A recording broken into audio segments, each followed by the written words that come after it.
And you mentioned earlier how the general election certainly swayed people's thinking, and it looks like this is going to be the Brexit general election. That's certainly the key issue on many people's minds.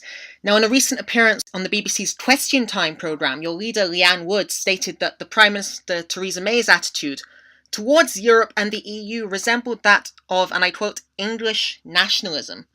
Now, what do you think she meant by these comments, and how, in the upcoming Brexit negotiations, would Plaid Cymru seek to represent Wales and Wales's interests?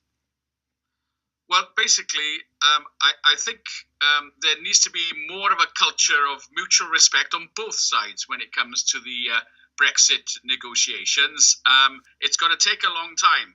And obviously, things I don't think have started off well, both from Theresa May's side or also actually from the European side. I mean, you can see that the other 27 nations have obviously been hurt by Britain's decision to leave the EU, but it's pointless trying to have a standoff or going at it in a belligerent manner now.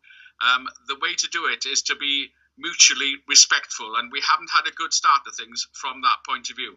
Now, in terms of Wales's interest, Wales uniquely was and still is a net beneficiary of European funding.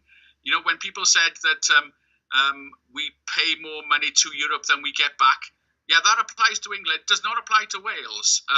Wales has always been a net beneficiary of European funding, and the decision to leave the European Union will cost the budget available to Wales to the tune of about £680 million per year in European funding, which we will no longer get on top of our relatively fixed share of the financial cake that we get from Westminster, which is around £15 billion a year, from which we are expected to run our health education services and roads and all the rest of it. But we are now, obviously, with this decision, going to lose that £680 million annually of European funding, £240 million of which is for our farmers. So there are particular instances that particularly a hard Brexit is going to be difficult for Wales.